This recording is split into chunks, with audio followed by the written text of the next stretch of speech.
크리스마스 인사 한번 하시죠.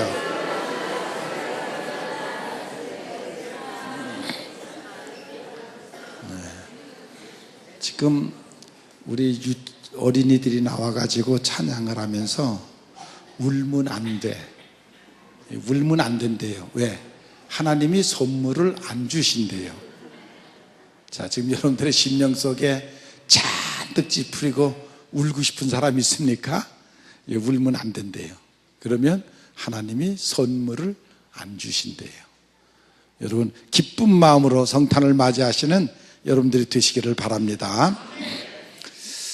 오늘은 성탄 이브날, 또 성탄 주일이고 내일이 성탄절입니다. 성탄절은 예수님이 이 땅에 오신 날입니다. 근데 예수님이 이 땅에 오셨는데 왜 전 세계 사람들이, 아니 천년 전의 사람도 지금 사는 사람도 왜 그 예수님의 오심을 그처럼 기뻐하고 또한 축하를 합니까? 그 이유가 있는데, 인류 역사상 이 인류 역사에 가장 큰 공헌을 하신 분이 예수님이십니다. 정치, 경제, 문화, 예술 모든 분야에 예수의 정신이 들어가지 않은 것이 없습니다. 그 기초로, 성경을 기초로 법률이 세워지고 사회 구조가 세워지고 그리고 사회 경제가 이루어지고, 이 모든 것들이 음악과 미술과 건축과 그 모든 곳에 가장 깊은 영향을 미치신 분이 바로 예수님이십니다. 그래서 예수님이 오심을 기점으로 해서 역사가 갈라졌습니다. 우리가 AD, BC 그렇게 말을 하는데, AD는 예수님이 오신 이후의 세계,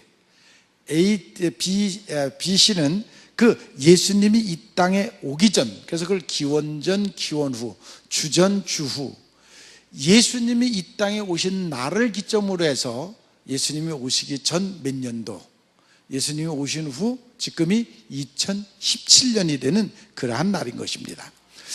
예수님을 상징하면 우리는 십자가를 말합니다. 그래서 지금도 이 세상에 가장 병든 자를 고치고 많은 데 구제하는 모든 그 상징적인 표가 십자가입니다. 그것은 예수의 정신으로부터 그와 같은 것이 온 것입니다. 예수님이 육신을 입고 이 땅에 오신 날, 그것을 우리는 성탄절이라고 합니다. 예수님이 이 땅에 오시지 않았더라면 인간은 결코 하나님을 만날 수 없고 하나님에 대해서 알 수도 없고 내세에 대해서도 알 수가 없습니다. 그러나 예수님이 오셔서 하나님을 만날 수 있었고, 그리고 우리가 내세 천국을 볼 수 있었던 것입니다. 그래서 우리에게 죽음이라는 그 무서운 그 담을 넘어 내세, 아름다운 내세가 있다는 소망을 우리가 갖게 된 것입니다. 예수라는 말, 자기 백성을 죄로부터 구원할 자라는 말입니다. 바로 그 예수님은 우리를 죄로부터 구원하시기 위해서 이 땅에 오신 것입니다. 왜 그러냐면 인간들이 하나님의 앞에 불순종하고 마귀의 종이 돼서 어둠의 세력을 따라서 죽으면 지옥 갈 수밖에 없는 그들을 구원하시기 위해서 예수님이 이 땅에 인간의 몸을 입고 이 땅에 오셔서, 그리고 그 어려운 십자가를 지심으로 우리를 구원하신 것입니다. 그래서 우리는 죽음이 끝이 아니라 지금 죽음 이후에 영원한 천국이 있다는 것을 우리로 하여금 알게 하셨습니다. 그래서 이 비밀을, 이 진리를 깨달은 온 세계 사람들이 예수님의 오심을 찬양하고 축하하는 것입니다. 여러분들도 그 진리를 깨달으시고 정말 예수님 앞에 감사하고 찬양하는 여러분들이 되시기를 바랍니다. 오늘 읽어드린 본문의 말씀은 예수님이 이 땅에 오시기 그때의 장면을 기록한 그러한 내용인 것입니다. 나사렛이라는 동네에 요셉과 마리아가 살고 있었습니다. 하루는 가브리엘이라는 천사가 와서 하는 말이, 마리아를 찾아와서 하는 말이, 네가 은혜를 받았다, 평안할지어다, 주께서 너와 함께 하시는도다. 그 음성을 이 마리아가 듣습니다. 이 말을 들은 마리아는 너무 놀랐습니다. 어찌 이런 일이 일어날 수가 있습니까? 이것이 도대체 어떻게 된 일입니까? 라고 말합니다. 그때 가브리엘 천사가 마리아에게 다시 말합니다. 너는 무서워하지 말라, 두려워하지 말라. 내가 하나님의 은혜를 입은 자다. 보라, 내가 잉태하여 아들을 낳을 텐데 그 이름은 예수라 하라. 저가 다윗의 뒤를 이어서 영원한 나라, 무궁한 나라를 건설하고 자손대대로 복을 주실 것이다 라는 말을 하게 됩니다.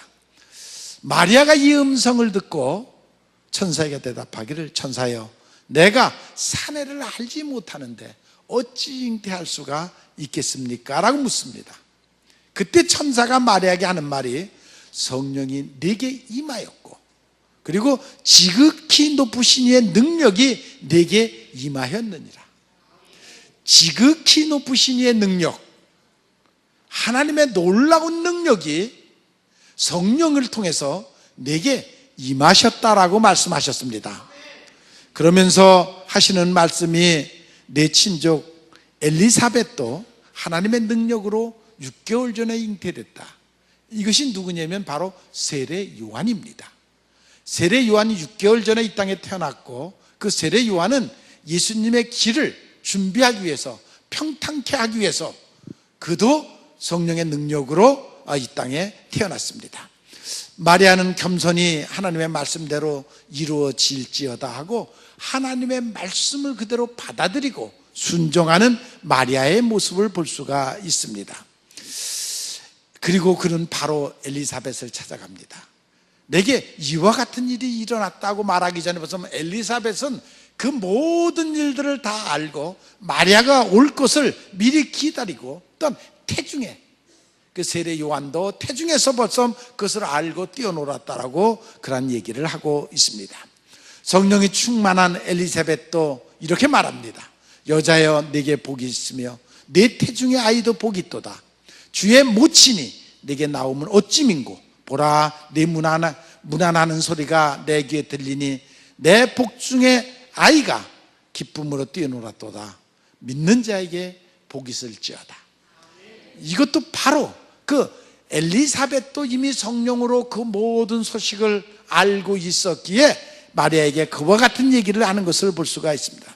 그때의 성령의 감동을 받은 마리아가 오늘 읽은 그 말씀을 통해서 자기의 신앙을 그대로 고백을 하는데, 하나님께 대한 찬미를 하는데, 이것이 가톨릭에서 말하는 최대의 찬미가입니다. 마리아의 찬미는 깊은 신앙의 고백과 같은 것인데 네 가지를 고백을 합니다. 첫째는 자신에게 임한 은혜에 대해서 감사하는 고백을 합니다. 오늘 46절에 보면, 내 영혼이 주를 찬양하며 내 마음이 하나님 내 구주를 기뻐하면 이 계집종의 비천함을 돌아보셨습니다. 여기서 자신에게 베풀어 주신 하나님의 은혜에 대한 찬미입니다. 비천한 계집종, 보잘것없는 나에게 하나님이 어떻게 이 계집종을 통해서 이 큰 역사를 이루십니까? 하면서 그가 감격하는 모습을 고백을 합니다. 두 번째로 하나님의 큰 일을 찬양하는 것을 49절에 볼 수가 있습니다. 이 예언이, 능하신 이가 큰 일을 행하셨도다. 그 이름은 거룩하시며 궁휼하시며 두려워하는 자에게 대대로 이르는도다라고 하나님의 큰 능력을 찬양하는 모습을 볼 수가 있습니다. 세 번째로는 하나님의 공평하심과 심판과 섭리에 대해서 찬양을 합니다. 그의 팔이 힘을 보이사 마음의 생각, 교만한 자들을 흩으시고 권세 있는 자들을 위해 그 권세 있는 자들, 세상의 권세자들을 내리치시고 부자를 공수로 보내시는 그런 하나님에 대한 찬양을 합니다. 마지막에 하나님의 약속이 성취됨을 선포하는 고백을 하는 것을 볼 수가 있습니다. 54절에 보면, 그중 이스라엘을 도우사 긍휼히 여기시고 기억하시되 우리 조상에게 말씀하신 것 같이 아브라함 및 그 자손들에게 영원하시도다 하니라.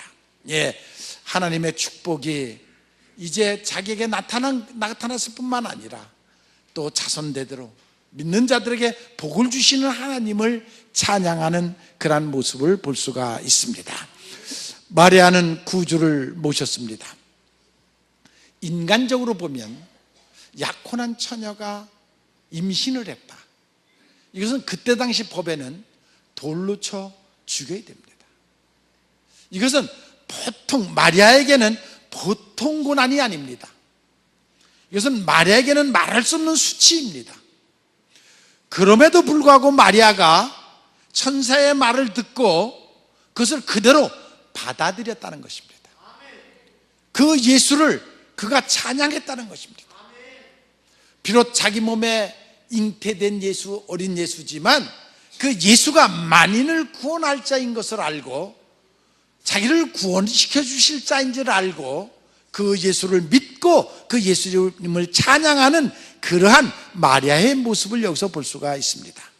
육신적으로는 자기의 아들이지만 그러나 온 백성을 구원할 그 예수이기에 그는 그를 기뻐하며 자기가 받을 순환과 고통을 다 감수하면서도 그 예수님을 잉태함을 감사하는 그런 마리아의 영적 고백을 우리가 오늘 볼 수가 있습니다. 오늘 우리는 이 말씀을 생각하면서 마리아의 신앙 고백과 찬양으로 내 영혼이 주를 찬양하는 그런 여러분들의 시간이 되시기를 바랍니다. 모든 찬양은 영적인 것입니다. 우리가 생각해 보면 우리가 육신적인 노래도 있고 마음의 노래도 있고 영적인 노래도 있습니다. 육신적인 노래, 흘러간 노래들, 마음의 노래는 애수에 잠긴 노래들. 그러나 우리 그리스도인들은, 성도들은 하나님을 찬양하는 그런 찬양을 하는 여러분들이 되시기를 바랍니다. 마리아는 내 영혼이 주를 찬양한다고 하면 내 입술로, 마음으로, 영으로 오직 주님만을 찬양하는 마리아의 모습을 우리는 여기서 볼 수가 있습니다. 인간에 있어서 최대의 큰 사건은 우리 마음 가운데 예수님을 모시는 것입니다. 인간의 최대의 큰 축복은 여러분들의 심령 속에 예수님을 모시는 것입니다. 그것보다 더 큰 축복은 없습니다. 옛날 그 책 중에 그런 얘기가 있습니다. 어느 추운 날 나무꾼이, 농사꾼이 그 뒷산에 나무를 하러 갔습니다. 나무를 하는데 어떤 빈명소리가 들려서 가보니까 어떤 소년이 쓰러져 있는데 죽기 직전입니다. 사냥을 하다가 그 벼랑에서 떨어져서 죽기 직전입니다. 그래서 이 사람이, 이 나무꾼이 그 어린 소년을 구해줬습니다. 그래서 며칠 만에 깨어나가지고 나중에 알고 보니까 그 나라 왕의 왕자였습니다. 이 사실을 또 왕이 알고 난 다음에 그 나무꾼을 불러들여서 네 소원을 말해라. 내가 무슨 소원을 말하든지 내가 다 들어주겠다 했습니다. 재물을 원하면 재물을 원하고 주고, 지기를 원하면, 벼슬을 원하면 내가 벼슬을 주고, 집을 원하면 내가 집을 주고, 농토를 원하면 농토를 주고, 뭐든지 구하는 대로 내가 이루어줄 테니까 소원을 말하라. 그런데 이 농부가 소원을 말하는데 어떤 소원을 말하냐면, 저는 그저 그 왕자가 내가 구해줘서 지금 정이 들었는데 그저 1년에 열흘만 우리 집에 와서 좀 이렇게 쉬었다 가는 것을 원합니다. 그렇게 했어요. 그러니까 동네 사람들이 다 저런 병신이 어디 있느냐고, 이런 때 한번, 이런 때 좀 재산을 좀 하든지 벼슬을 좀 갖든지 그러지, 결국 구한다는 게 1년에 한 번 열흘 정도 와서 왕자가 머물렀다 가는 게, 쉬었다 가는 게 뭐 그렇게 중요하느냐고 다들 그 농부 보고 바보라고 다들 그렇게 말을 했습니다. 그런데 정말 그것을 지키기 위해서 왕이 이제 왕자를 보내려고 하니까 길이 없어요, 제대로. 그래서 큰 길을 뚫어줬어요. 또 길은 뚫어졌는데 집이 너무 초라해가지고 왕자가 거기서 있기가 어려워요. 그래서 집을 다시 그렇게 잘 지어줬어요. 집은 졌는데 그래도 왕자가 이렇게 거닐고 할 만한 공원이 없으니까 어쩔 수 없이 공원을 또 크게 만들어줬어요. 뿐만 아니라 또 왕자가 열흘 동안 먹고 있을 게 있어야 되는데 그 농부에게 뭐가 있겠어요. 그러니까 궁궐에서 다 보내가지고 먹을 것 같은 거 다 준비해갖고 먹게 해줬어요. 자기는 다른 것은 구하지 않았고, 그죠? 왕자가 열흘만 우리 집에 와 계시면 좋겠다 했는데 결국 모든 것이 다 이루어졌어요. 그때 동네 분들이 그것을 보고, 야, 참 지혜로운 농사꾼이로구나.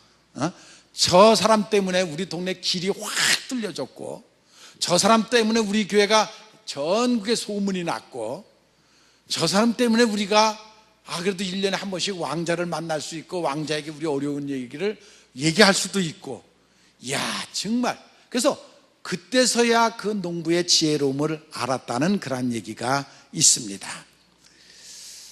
예수님은 만왕의 왕이십니다. 우리는 하나님 아버지 이것저것 구할 것도 많이 있지만 가장 중요한 것은 예수님이 여러분들의 마음속에 임하시는 것입니다. 예수님만 여러분들의 마음속에 임하시면 만사가 형통합니다. 믿는 사람이 반밖에 안 되는 것 같아요. 믿는 사람이 반밖에 안 돼. 내가 이 얘기를 아마 1000번도 더 했을 텐데 그래도 아직도 못 믿어. 어디 언제까지 믿나? 내가 믿을 때까지 할 거예요. 믿을 때까지.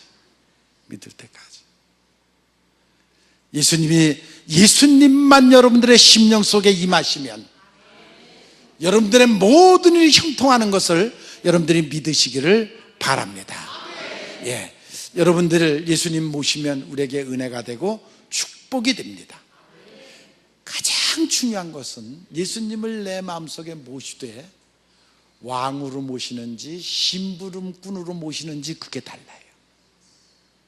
여러분들이 예수님을 물론 믿으니까 또 예수님을 아니까 오늘도 예배를 드리는데 그 예수님을 여러분들의 왕으로, 그 예수님이 말씀하시면 내가 듣겠나이다, 순종하겠나이다 하는 왕으로 모시는지, 심부름꾼을 모셔서 내가 필요한 것대로 해오라고 하는 심부름꾼으로 모시는지, 그것이 중요해요.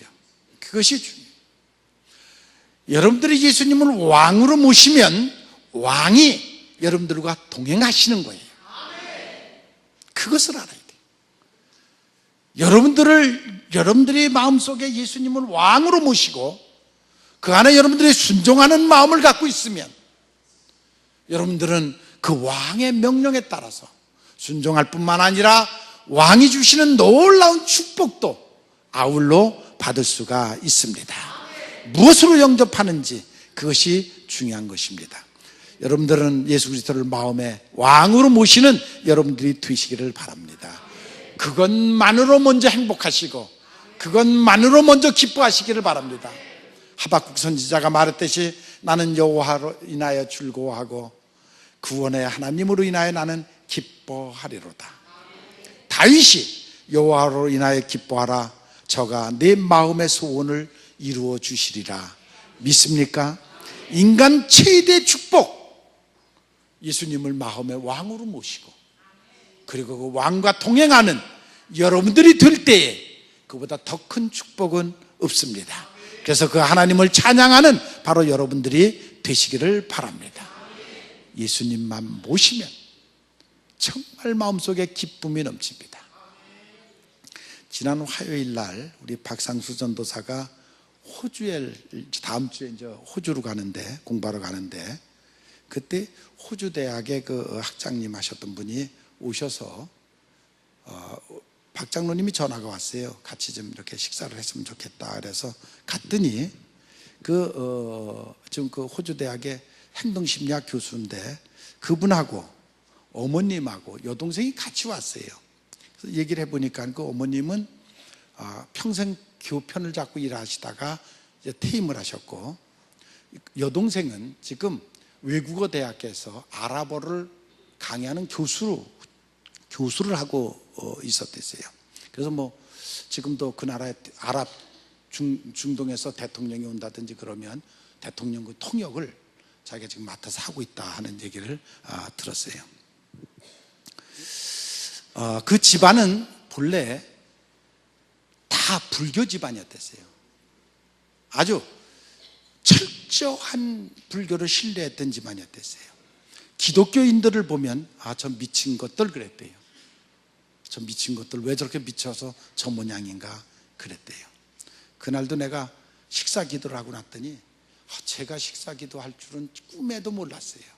식당에 와서 식사 기도하는 것들 보면은 저거 다 예수 믿는 것들, 저 미친 것들 늘 그렇게 했다고 그래요. 얼마나 철저하게 그 어머님이 불교를 믿었냐면 불가대학을 졸업을 하고 삼천제배를 몇 번을 했대요. 애들이 학교 갈 때 마닥 3,000번 무릎 꿇고 절하는 3,000번제를 그렇게 지냈다고 해요. 그런데 어쩌다 보니까 그 철저한 불교 집안에서 아들도 그랬고 다 그랬는데 그 아들이 여자를 새기다 보니까 감신대 신학교 나온 여자를 새겨갖고 그런 며느리가 들어왔대요. 10년을 어떻게 구박을 했는지 자기가 그래요. 하긴 자기 며느리 꼴보기 싫어서 한 10년간을 자기가 구박을 했다고 해요. 그런데 어느 날 갑자기 연락이 왔는데 자기 아들이 교회를 나간다고 연락이 왔대요. 너무 기가 막히더라는 거예요. 자기 그 아들이 교회를 나간다는 그런 얘기를 자기가 들었다는 거예요.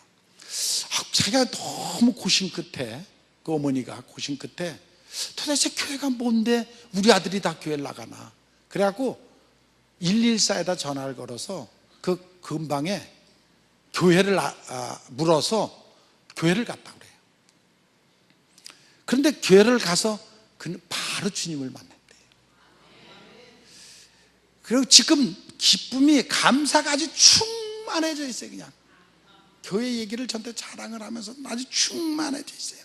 그러면서 저한테 하는 말이 왜 하나님이 자기를 좀 일찍 부르시지 이 단들 그 후에 왜 부르셨는지 아주 지금 시간을 많이 남았고 교회 일은 하고 싶고 그래서 자기가 일부러 목사님 찾아가서 나 뭘 했으면 좋겠느냐 그래갖고 한국어 가르치는 일 그 외국인들에게 한국어 가르치는 일 또 처음 온 신자에게 복음 전하는 간지 얼마 안 됐는데 자기가 그걸 맡아서 지금 하고 있고 교수나 이렇게 좀 지식인들이 오면 자기가 다 맡아서 지금 그걸 하고 있다고 하면서 왜 하나님이 진작 나를 좀 불러서 쓰시지 왜 인저 불렀는지 모르겠다고 저한테 그러길래 제가 그랬어요. 하나님은 일찍이 불렀죠. 오래전에 불렀죠. 당신이 안 온 거지. 당신이 고집 부리고 삐딱하게 나간 거지 하나님은 아주 일찌감치 불렀죠. 당신이 예수 믿는 사람들 볼 때마다 재수없다고 저 미친 것들 할 때 이미 그 전에 부르신 거라고. 그러기 때문에 자기가 당신이 이렇게 예수 믿는 사람 미워하고 왜? 삐딱하게 나가니까. 그래서 미워하고 그런 거지. 그러니까 하나님이 늦게 부르신 것이 아니라 하나님이 일찍 불렀지만 당신이 그 고집을 부리고 그렇게 하는 것이다. 그 딸은 외대 아랍어 교수를 하고 있는데 오빠가 교회 간다는 소식을 듣고 자기도 굉장히 갈등을 했다는 거예요.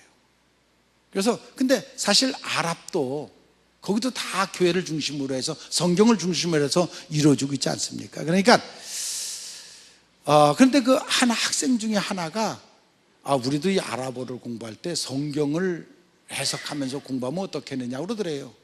그래서 마침 그래? 그래서 성경을 해석해서 공부를 지금 시키는데 지금 벌써 10학기째를 그 학생들을 성경을 아랍어로 이렇게 해석하면서 지금 공부를 시키는데 어머님 말이 매주 한 번씩 그 성경 공부하는 날은 딸이 집에서 바리바리 해갖고 먹을 거를 잔뜩 싸갖고 가는데 그렇게 감사하고 기뻐하면서 싸갖고 간다는 거예요. 애들 먹이려고. 예? 그 자기가 가르치는 애들 성경 가르칠 때는 집에서 잔뜩 음식을 그렇게 만들어서 싸갖고 간다는 것이에요. 그러면서도 그렇게 기뻐하고 감사한다는 것이에요. 그것이 신앙입니다. 그것이 성령의 역사인 것입니다. 예. 그러면서 하는 말이 만약에 어머님이 예수를 먼저 믿었다면 오빠와 나는 교회를 안 갔을 거다. 근데 하나님이 오빠를 부르는 바람에 어머님도 교회를 가게 되고 나도 교회를 가게 됐다.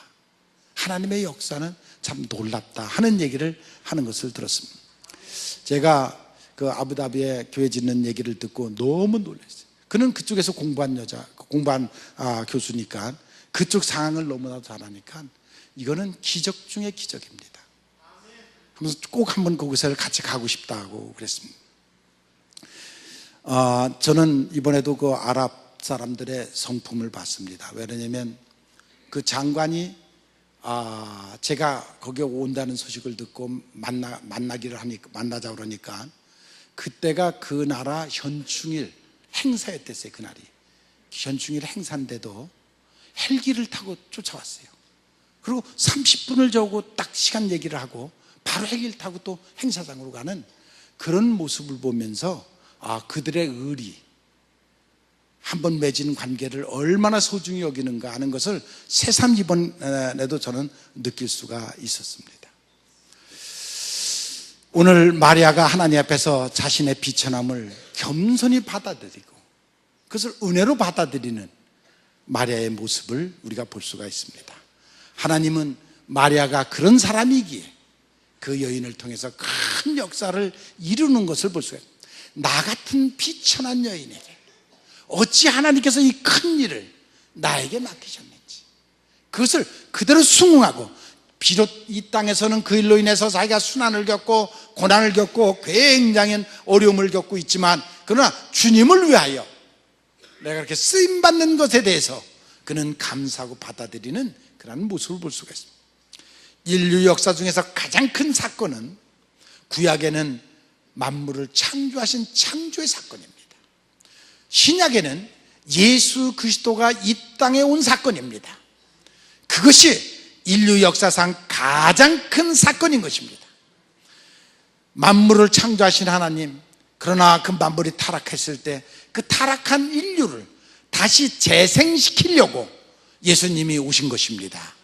그 예수님이 여러분들의 심령 속에 임하시기를 원합니다. 여러분들의 심령이 재생되기를 바랍니다.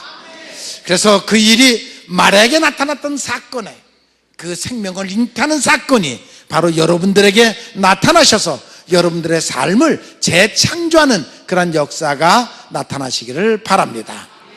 마리아가 예수님을 받아들이고 그의 삶이 변하듯이 인류의 역사 중에서, 아니 이 땅에 내가 살면서 가장 큰 사건은 뭐냐면 내가 변하는 것입니다. 내 심령이 변하는 것입니다. 내 인격이 변하는 것입니다. 그것이 사람의 힘이나 능으로 되는 것이 아니라 성령의 역사입니다.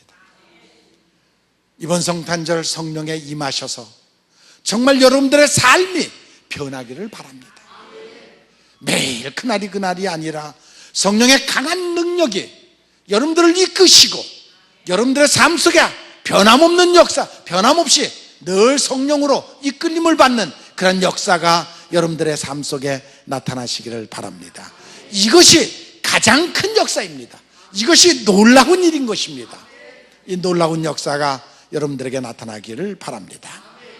하나님은 인류를 공평하게 다스리는 분이십니다.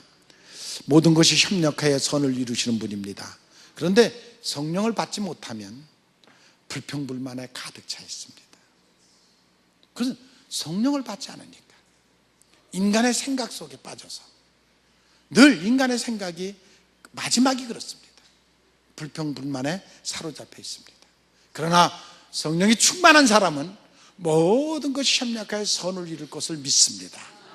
마리아가 비록 이것이 얼마나 위험한 일이고, 이것이 이제 곧 발각되면은, 배가 불러오면은 발각될 것이고, 그러면 그 올 고난, 돌에 맞아 죽을 줄도 모르는 그 고난이 자기 앞에 있지만, 그러나 모든 것이 협력하여 선을 이룰 줄 믿고 성령의 역사를 받아들이는 이 마리아의 믿음을 우리는 여기서 볼 수가 있습니다.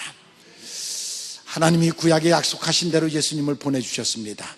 그 예수님이 또 약속하신 대로 여러분들의 심령 속에 임하시기를 바랍니다. 하나님이 성경에 많은 약속을 했습니다. 그 중에 최대의 약속은 예수님이 이 땅에 오시는 것이고 그 성령이 여러분 속에 임하는 것입니다.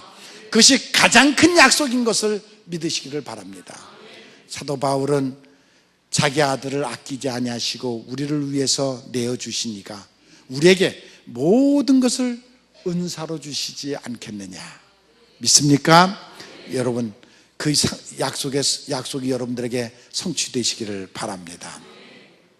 이 땅에 오신 것, 고통당하는 자 위로하러 오셨고 병든 자를 치료하러 오셨습니다.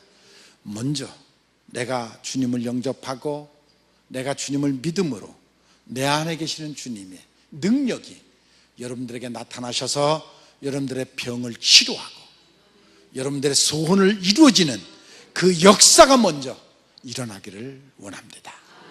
그 변화가 여러분들에게 있기를 바랍니다.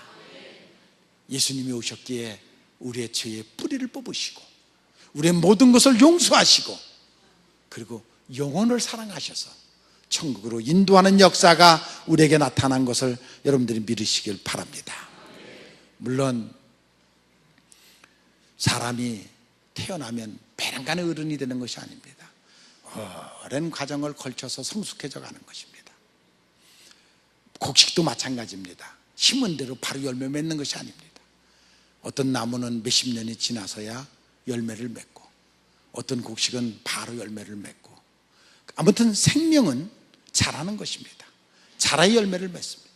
성령이 여러분들의 심령 속에 떨어져서 속 사람은 새 생명이 됐습니다. 그러나 이 겉모습은 오랜 세월이 걸립니다. 물론 어떤 사람은 바로 변화받아서 겉모습까지 바로 변화받는 사람이 있고 어떤 사람은 10년, 20년 걸리는 사람도 있고 어떤 사람은 죽을 때까지 변하지 않습니다. 죽을 때까지 변하지 않아요. 자기 고집 그대로 움켜쥐고 죽을 때까지 겉모습 그대로 변함없이 그것이 굉장히 자기가 의로운 줄로 착각을 하고 그렇게 살아가는 사람도 있습니다. 성령의 역사가 여러분들에게 있기를 바랍니다. 여러분들의 삶 속에 변화가 일어나기를 바랍니다. 지난 토요일 날 밤에 탈북자 학교를 제가 갔다 왔습니다. 하늘꿈학교 송년회 밤을 한다 그래서 갔다 왔는데 그날 공연하는 학생들이 중고등부 학생들이 70명이 공부를 하고 있는데 졸업생들이 15년 되니까 한 400명, 한 450명 정도 졸업생들이 다 오니까 아주 꽉 차가지고 굉장히 그들이 하는 일들이 다 감동스럽죠. 왜? 목숨을 걸고 북한에서 넘어와서 여기 가서 새 인생을 시작하니까. 그런데 그들이 지금 얼마나 순환을 겪고 있습니까? 심적으로 순환을 겪고 있습니까? 중학생, 여학생들이 맨날 술 먹고 남자들의 등에 업혀서 새벽에 들어오고 걔들을 지금 선생님들이 한 선생님이 7, 8명씩 한 집에서 지금 이렇게 걔들 돌보고 있는데 뭐 그거를 말도 안 듣고 그러니까 그 선생님들이 얼마나 어려운지 몰라요. 거기 그날 선생님 한 분이 나와서 애들을 이렇게 그런 선생님이 한 28분 되는데 그 중에 한 선생님이 나와서 그 애들을 같이 생활하면서 어려운 문제를 얘기를 하면서 그런 얘기를 해요. 매일 아침마다 예배를 본대요. 예배를 보면서 너희들이 이렇게 어렵게 이 땅에 와서 여기서 시작을 하는데 이왕 여기서 성공해야 될 거 아니냐. 그러니까 죽을 각오를 하고 공부를 하고 죽을 각오를 하고 좀 인생을 살아야 될 거 아니냐. 그 얘기를 했더니 중학생 하나가 선생님 죽을 각오 해보신 적 있어요? 그러더래요. 저는 그 중학교 학생이 저는 북한에서요 굶어서 죽었다 살아난 것이 몇십 번이에요. 굶어서 기절했다가 살아난 적이 저는 수십 번이에요.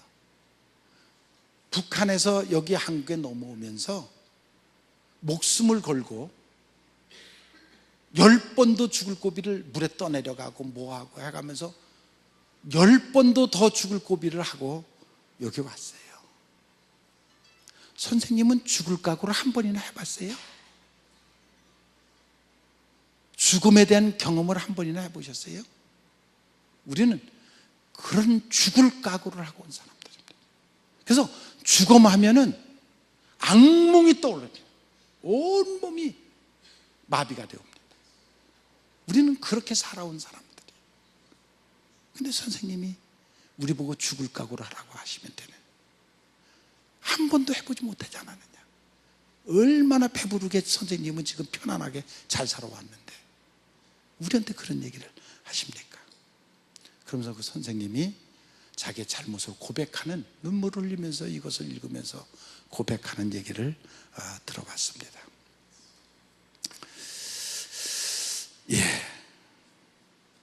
예수님이 이 땅에 오지 않았으면 우리에게는 소망이 없습니다.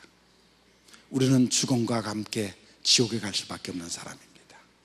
그런데 그 예수님이 우리를 구원하시고 천국 가게 하기 위해서 이 땅에 오셔서 십자가를 지시고 그 고난을 겪으셨습니다. 이 비밀을 여러분들이 깨달으신다면, 정말 예수님이 왜 이 땅에 왔는지 그 비밀을 여러분들이 깨달은다면, 왜 예수님이 십자가를 져야만 했는지 그 비밀을 여러분들이 깨닫기만 한다 그러면 정말 이번 성탄은 아름답고 복된 성탄이 되리라 믿습니다. 그 진리를 꼭 깨달는 여러분들, 그래서 동방박사가 예수님을 만나듯이 여러분들이 예수님을 만나고 정말 중심으로 예수님을 경배하는 그런 성탄절이 되시기를 주님의 이름으로 축원을 합니다.